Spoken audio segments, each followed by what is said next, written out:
Everything looks easier on TV, doesn't it? I watch a lot of baseball and I think, yeah, I could probably strike out a major league hitter with a little bit of luck. Or I'll watch MasterChef Australia and think, yeah, I could make a version of Reynolds down the rabbit hole dessert. Of course, when I give it a little more thought, I realize that such assumptions are maybe a little more delusional than achievable.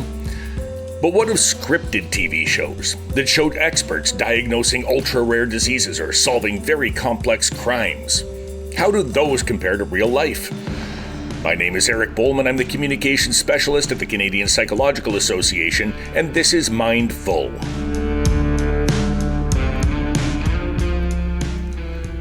Watching Temperance Brennan solve some cold case on Bones, or the Criminal Minds team find a serial killer based on their profile of a 20-something loner with antisocial tendencies and a fondness for needlepoint, can make us feel as though maybe we could do that too. But perhaps more importantly, it makes us feel like the experts, those being portrayed on those shows, are equally capable in real life. Spoiler alert, they are not. My guest today recently published a study that looked at criminal profiling on television and questioned whether watching those shows increased the ability of viewers to replicate the process. Hi, my name is Dr. Alexandra Zidenberg. I'm an assistant professor in the School of Criminology at the University of Montreal. And you have just published a study that tells us that we're not learning anything from binge-watching TV, basically. Tell me a little bit about this study and how it came about. Yeah, essentially, yes. This study is really the brainchild of an honors thesis student at the Royal Military College of Canada in their Department of Military Psychology and Leadership. So she was really interested in profiling in general, and particularly profiling media. So her name is Vivian Mullins. This was all her idea, really. But she was really interested in profiling media, and we brainstormed a bit and came up with this idea to look at whether or not watching the media impacted the accuracy of the people making the profiles. So it's a bit based on some previous research that has done similar things with law enforcement professionals. But being at the military college, we wanted to see if there was a difference between military members and civilians, since military members get a little bit more training in like decision making and analysis and things like that that might be comparable to a law enforcement professional. And we wanted to test them against civilians. So we had some students and community members as well. Now, is there a perception out there that binge-watching Criminal Minds or Law and Order is somehow going to make you a better profiler? Like, do people believe that that is the case? I know when I was a kid, I used to love MacGyver, and I would like binge watch MacGyver reruns as a kid. Like I'd watch as much as I could. And I genuinely believed when I was 8 years old that I was going to be able to use chewing gum and a paperclip to do just about anything. I was disabused of the notion later on when all I was able to do was chew the gum and clip paper together. Yeah. But, is that a perception in the public now that it's made people better at this? I don't think there's a lot of research specifically on whether that works for profiling. I know anecdotally, I've heard people say like, oh, I could totally do that. I've watched a million hours of Criminal Minds. There are some similar things like the CSI effect where people tend to overestimate how good and how quickly our forensics and our legal system can move because in the show CSI, it all happens in a tight 45 minutes and they get their DNA analysis in 15 seconds. So it does skew people's perceptions a bit. I don't know that there's specific research on profiling and whether or not we think it makes us experts. Yeah. But anecdotally, I would say people tend to think that they are a little bit better for having watched those shows. And how effective is something like profiling, like criminal profiling? I think you cited in the article about a 43% success rate. So in our study, the accuracy rate was 43%, which is quite low, which isn't unexpected because they were half civilians and military members with no law enforcement training. Unfortunately, There are similar studies where law enforcement professionals have gotten about 46%. So it seems that they might not be that much better either. There's quite a bit of debate in the literature whether profiling works. I would say the majority of the evidence tends to point to it not being particularly accurate, but some law enforcement professionals still hold on to it as something that they find helpful. And I'm not a law enforcement professional, so I can't really tell you about the reality of that. But the research tells us it's not particularly accurate. I'm wondering, okay, 46%, if you are a law enforcement professional and you're going through profiling of a suspect in a crime and you have a 46% accuracy rate, does that actually, I'm wondering if that actually helps, even if it's wrong more often than it's right, just because if you didn't do the profile, you wouldn't have anything to go on. Is something Uh, better than nothing? I would say some law enforcement professionals do. Some law enforcement professionals do tend to see it that way. That's kind of it's better than nothing. But at a 46 percent accuracy, essentially you're flipping a coin. It's no better than guessing.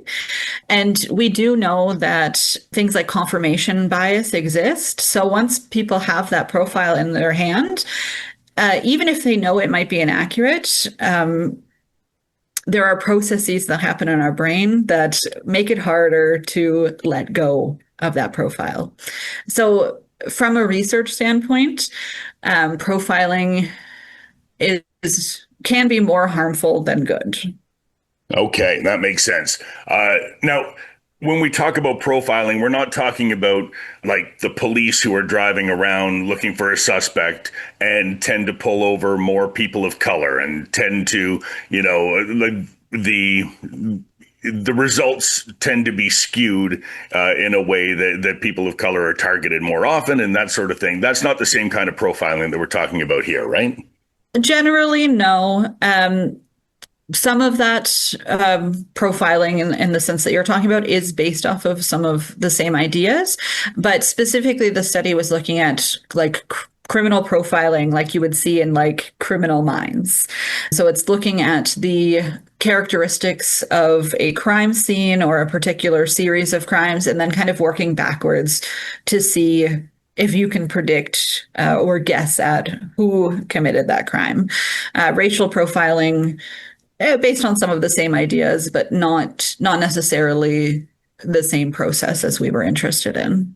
I'm wondering, when people do watch a lot of Criminal Minds or CSI or NCIS or whatever it might be, do they then have a greater sense, like, and we're talking about the people who are participating in this study or even law enforcement people, do they have a greater sense of being able to do that job because they've spent so much time watching this, even once the training happens, you know?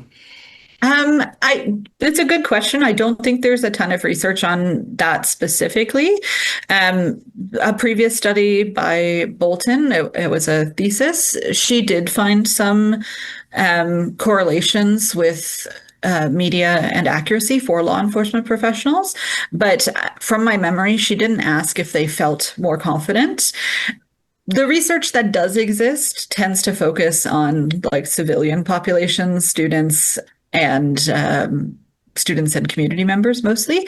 And I would say that the research seems to paint a picture of confidence in profiling. So often in Criminal Minds or whatever other show, they are very accurate. They get the person that they're looking for more often than not.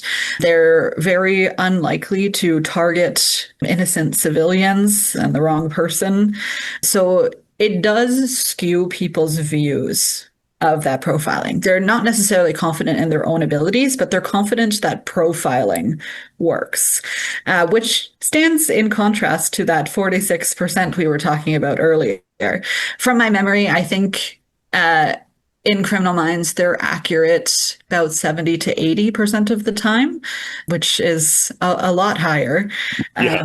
and not reflecting reality at all. So people tend to be quite confident that profiling works. I don't know if they are more confident that they could do it, but watching that media tends to inflate their confidence generally. Right. I think I saw a stat somewhere where in Law and Order SVU, they solved something like 94% of cases or something. And, in real life, the SVU somewhere around 11% Yeah, or worse, right? Like it's a terrible number overall. exactly. Yeah. Now, a lot of the shows we're talking about here in Criminal Minds, right? They're fictional shows where they've written a script and the script says that they have to figure out a profile. They'll get the guy and the serial killer will be caught at the end. And it's almost always a serial killer that they're profiling. Might this be a little more accurate, or do you know if they're profiling a serial killer, which I imagine happens very seldom, versus, a bank robber or somebody who has committed an assault or something?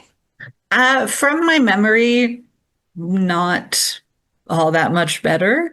There are slight variations between crime types and the amount of information that we have, but in general, profiling is not very accurate.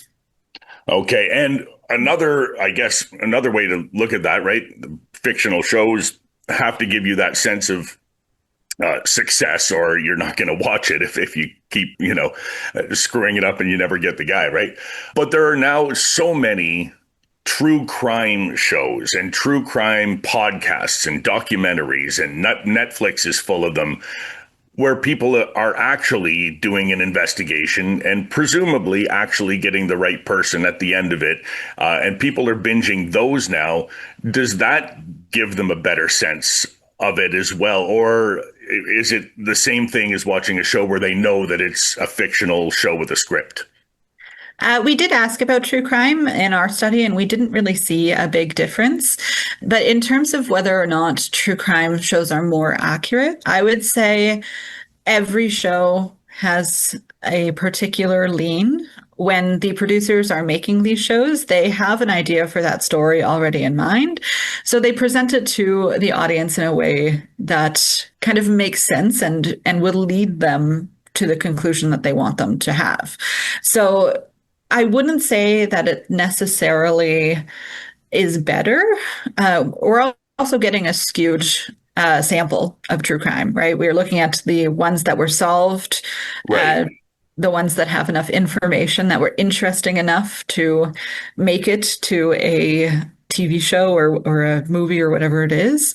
So I wouldn't say that reflects the reality of most cases where they are kind of boring, tedious, toiling away to find evidence. Not everything has exciting twists and turns, unfortunately, or fortunately. I don't know if we want Right. Yeah. I don't know if we want really exciting, hard to solve crimes. We would probably prefer them be a little bit more boring. Um, but I will say that a lot of people, their only exposure to the criminal justice system, to criminal investigations, is through media. So oftentimes when we watch these things, our perceptions are skewed by them, even if we don't realize it. We think of prison like we see prison in TV shows. We think of police investigations like we see them in police shows.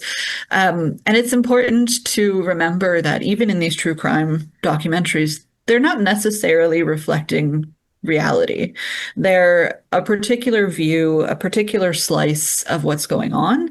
And even if it seems easy or interesting or like we know what we're doing, what we're seeing probably isn't the reality of those types of investigations.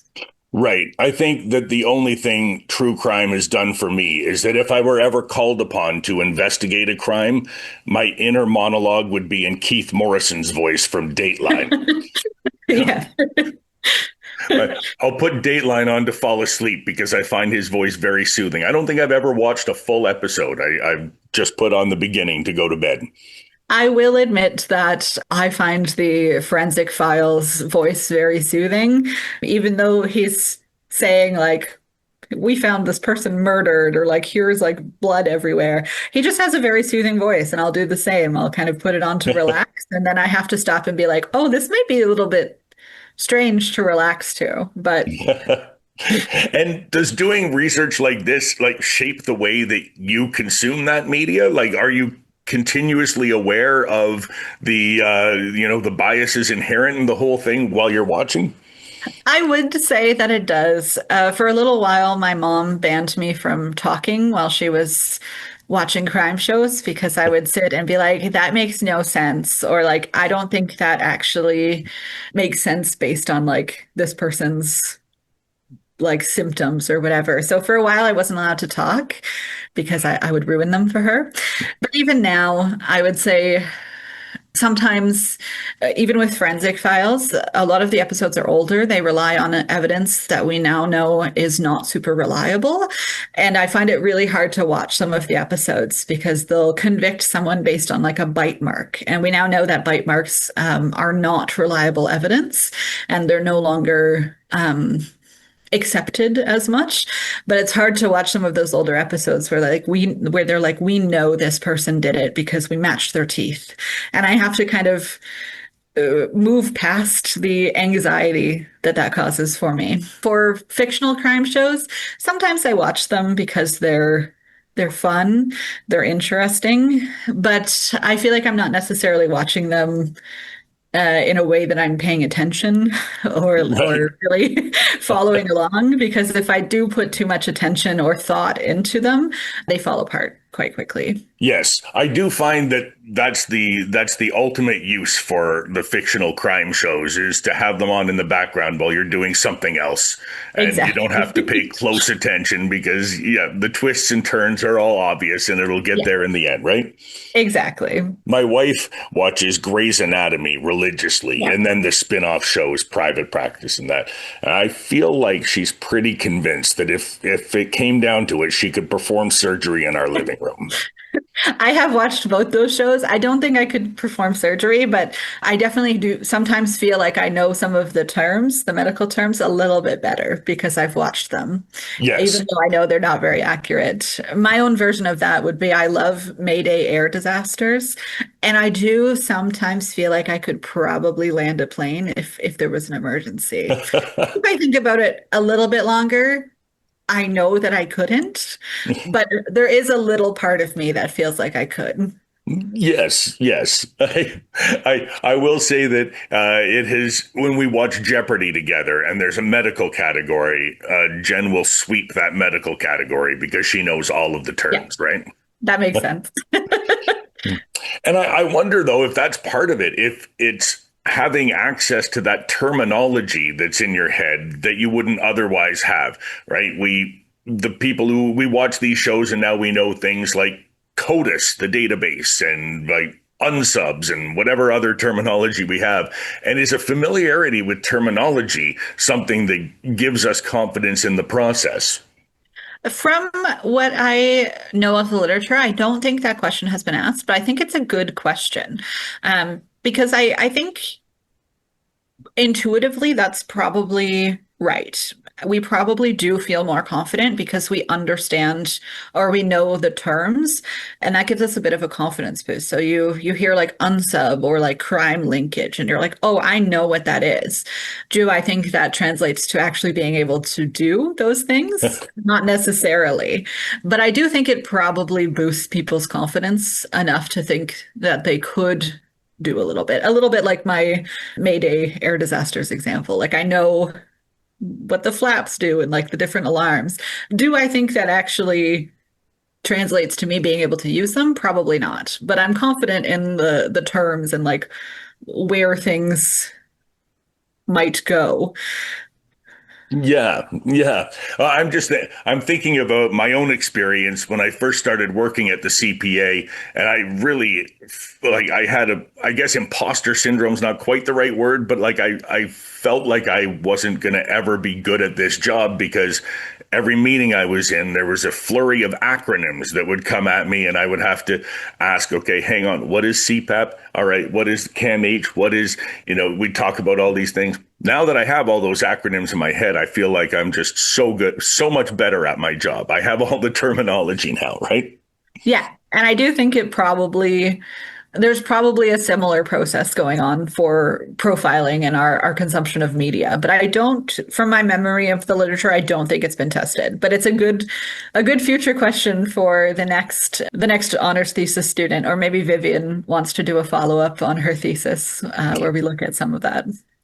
Now, is there a particular show that actually does this well? Are there any documentary shows that you can think of that really reflect the reality of what's happening out there? Or is it all a little bit Hollywooded up? I would say it's all a little bit Hollywooded up. If you want just a somewhat straightforward view of forensics, I would say Forensic Files does a pretty good job. But profiling, I mean, Mindhunters is interesting in that it's the history of it. It is a fictionalized version, so there's a lot more Hollywood-esque Right. Yeah. information in it, but the history is relatively accurate. I know Netflix has done a couple true crime kind of not necessarily profiling, but true crime profiles of people. So they'll go through and look at like a detailed history of this person and kind of their background. And some of those are interesting in that they give you a lot of information about the person and aren't necessarily as like scripted or leading as some others. For a podcast, I would say my favorite true crime podcast of the past little bit is a joint production between CBC and Journal or a newspaper in Norway, and it's called Hunting Warhead. And I think they Yeah. do a very good job of going through all of the evidence and all of the kind of research backing, and also a bit of like a civilian or just like a layperson view of the case itself. I thought that they did a fantastic job, not necessarily profiling, but just true crime in general. Yeah, Um, that one was creepy as anything, and but it was really well done. Yeah. for sure. And honestly, I think a lot of CBC true crime productions are quite balanced and well researched. So generally, I would back them. But I can't think of a particular TV show that does profiling well, probably because it's hard to do profiling well with an accuracy of 46%. Right. I mean, there are cases that it works, cases where they did have some prediction, but they're few and far between.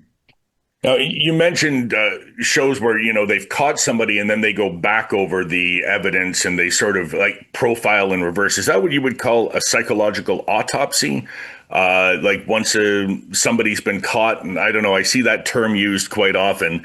And then, they go back and say, okay, well, here are the factors that led to this. I'm wondering, one, am I right? Is that a psychological autopsy, or does someone have to be dead to be autopsied, even psychologically?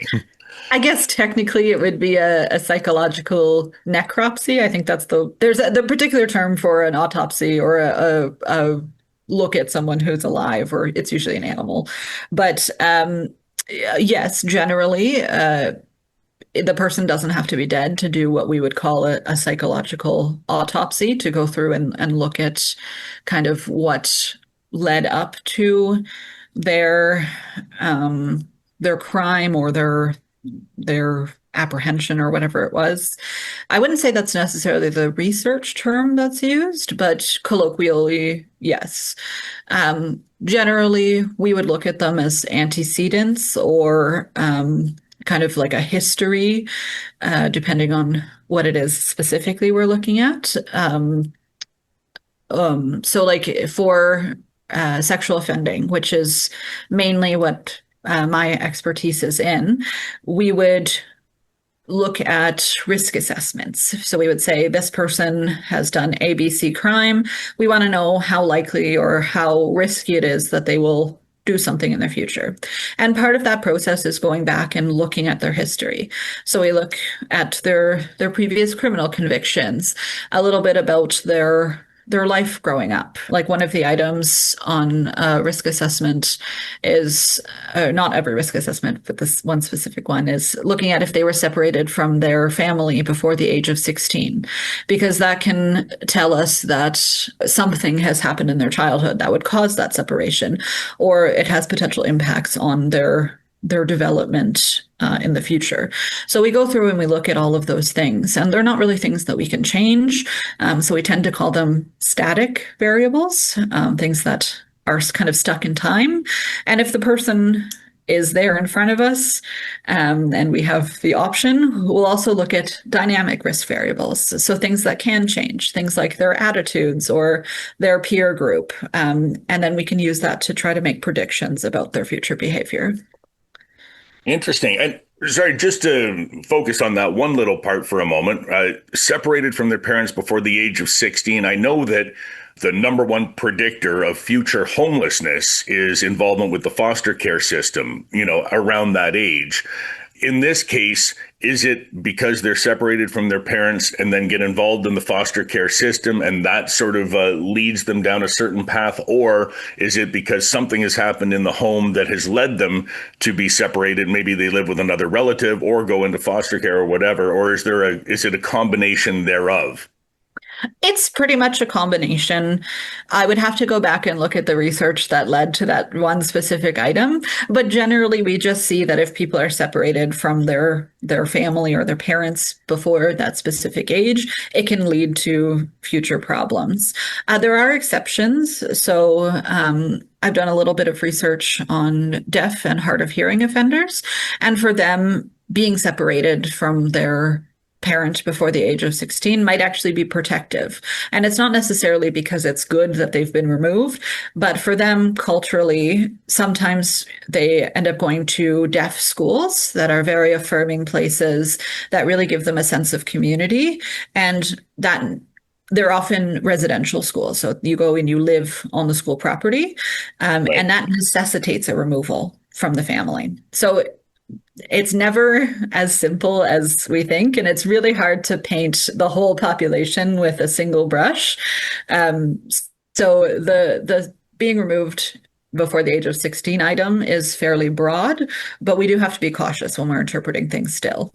It's not like Right. we can go back and be like, we know that this person, if they're separated, they're going to commit a crime or is going to cause a problem. It's just something that tends to be associated with problems in the future. Right. And like speaking of being careful, it sounds like what you're doing, right? You're analyzing a person who has offended, they've offended, and you're assessing the risk for them to offend in the future in various ways. That sounds similar to profiling in a way, except that you have the person right there. How accurate is that type of assessment versus a profile of someone who we don't even know exists yet? I would say a lot more accurate. Yeah, I would imagine. We also have quite a bit of research. It does depend on the tool a little bit and the different cultural groups. But for the most part, our risk assessment tools are pretty helpful, pretty useful, and pretty accurate. We do have to be cautious still because sometimes we overpredict risk for other groups, other people, because of who these tools are normed on. So, for example, there's been a lot of research in the past probably 10 years on whether or not our risk assessment tools can accurately predict risk for Indigenous individuals. And we have to look at that because the majority of our risk assessment tools were normed on white, mainly male Canadians. Right. So we know that it works really well for that group, but we have to be careful when we apply it to other groups because we have seen that for some people, it overestimates their risk and that puts them at a disadvantage. Because if we say somebody is at a high risk for reoffending, it tends to lead to them having more intense supervision, longer sentences, whatever it is. So if our risk assessment tools are overestimating someone's risk, that means that we are putting them at a disadvantage. We are saying that they're probably going to spend more time in prison or under supervision. Does this risk assessment come hand in hand with a treatment plan? Yeah. Right? Are those two things very connected? We assess that this is the risk, but we also assess that this is the treatment that can mitigate that risk as best we can. Essentially, it's a little obviously everything's a little bit more complicated in reality, but we do our treatment and assessment of offenders generally based on a model called the risk needs responsivity model. And that first R in that R and R is the risk, and it tells us that we need to have an accurate risk assessment and that treatment needs to be equivalent to the risk level. So we're not going to put a bunch of time and resources into somebody who is at a low risk to reoffend already. We want to spend most of our time on the people who are likely to do something again. It's obviously a bigger process than just saying here are our two things. But generally, yes, we want to match that risk to the treatment. And then we can get into the N and the other R of R and R. And that tells us a lot more information about what we're going to do with the information that we've gleaned. Okay, so you've gleaned a lot of information now so far, right? And a lot of information about risk assessments, a lot of information about the accuracy of profiling and how people perceive that. What would be your advice to people who are maybe thinking of going into law enforcement or to law enforcement officers who are sort of believing that this profiling thing may be more effective than it is? I would say, in general, my advice would be that profiling is not necessarily the most useful tool out there. We know that there are problems with accuracy. We know that there are problems with kind of how they get applied. It can lead us down some avenues that we might get a bit biased and stuck in. But they're not the only tools out there. There are a lot of other investigative techniques that are very useful, that are evidence-based. And that evidence base is really important. We don't do research just for fun. We do research to make sure that the things that we're using are very accurate. So if profiling is something that you like, I would say look into it a bit more, see if it's actually something that is helpful or if there's something out there that might work a little bit better. And I mean, right. I think that that's a very key point. Research isn't done just for the sake of doing research. It's done to produce a certain outcome.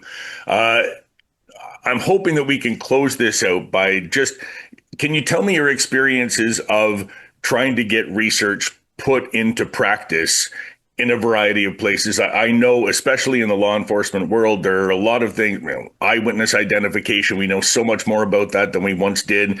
Like you said, bite marks and all that. But I know there are still some places that are hung up on that and will still do bite mark evidence and will still do eyewitness identification in a way that doesn't make sense. How do you get that research and that knowledge implemented in the real world? It is a very slow moving process to get uptake of these findings. I've really only done one or two things looking at profiling, but there are people who have been looking at profiling for years and years and years, and it's still in use. So I would say it's really slow. It involves making a lot of connections with people in law enforcement, judges, explaining why it's accurate or not, or why we should or should not use it. And even with those explanations, sometimes people are really hung up on the things that they like and the things that they trust. And it's hard to get them to let go of those things. In general, I would say to be critical of whose voices are being heard. There are a lot of people who are experts in these fields. There are expert bite mark analysis people. And I value their expertise. I think that they have a lot of knowledge and experience in what they've been doing, but they also have a vested interest in continuing to use these methods. So if we have expert bite mark analysis, expert profilers who are really attached to the methods that they're using, it might be harder to convince them to see the other side, to see that there are flaws in the approach that they've been using. So I think what we really need to do is look at the totality of the evidence and not focus on just one person's voice or one person's opinion. I would encourage everyone to go and read more about profiling and not to trust my one voice. So it's a very slow moving process that involves convincing people. And honestly, I don't know the best way to do it, because it just takes so much time and effort and a plurality of people working all at the same time to actually get things done. So if you have a better way, I would love to hear it. But just trying your best, essentially. I do not have a better way. Hopefully we can come up with one somehow. I will put some of the links in the show notes here for people to go and read about profiling. Better to read about it than it is to say binge Criminal Minds and assume that that's how it works, right? Absolutely. Yeah. Please do not use Criminal Minds as your one evidence source. Dr. Alexandra Zidenberg, thank you so much for taking the time to talk with me today, and we'll put all of that stuff in the show notes for people to check out. Perfect. Thank you so much for having me. I hope it was interesting, and thank you to everyone for taking the time to listen. Other thanks are in order to our editor and producer, Jamie Montgomery, and to David Taylor, the composer of our theme song, who has graciously allowed us to use his music. We'll be back in 2 weeks with another episode of Mindful, and until then, don't believe everything you see on television.